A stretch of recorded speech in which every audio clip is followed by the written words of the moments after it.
Well, China participates as an observer in some of our military exercises in Hawaii and elsewhere. So that isn't unique. It depends what it is, and I don't know what he's suggesting.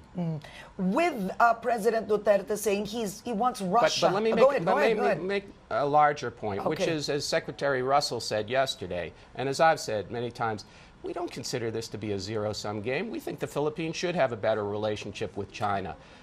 We think all countries in the region should have good relations with China. We have an extremely important relationship with China, and we have a dialogue, a strategic dialogue. We talk all the time. We exchange information. We have a trade and economic relationship that is enormous, one of the most important in the world, in fact, the most important in the world for many countries.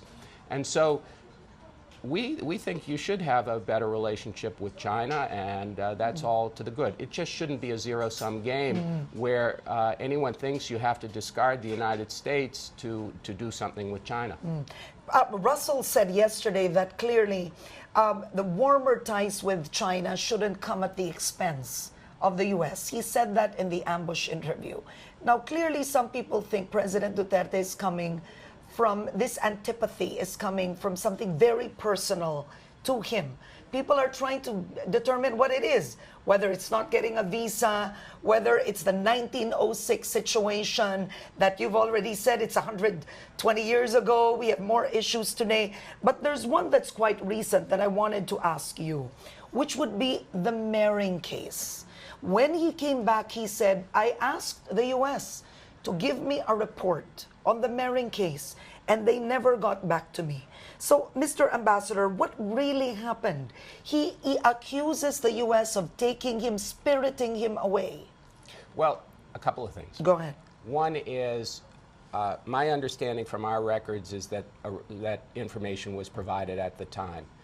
I know that in the last few months, in fact in June during the transition, the information and more information was provided. And so we have provided information about the Meiring case. Our understanding of what happened was an American citizen. His motive's still a bit unclear. Okay. We have American citizens who are around the world who have nothing to do with the United States government, who go off on their own. They do strange things. In this case, maybe looking for as a fortune hunter, he blew himself up literally in his hotel room. May have lost 2 legs, 1 leg, I'm not sure. There was no stop order on him at the time. This is what our records show. Yeah. And he was transported by an international air ambulance with no stop order, no arrest order, for further treatment because his family wanted to make sure that his life was saved and wanted advanced medical care. That's our understanding of it.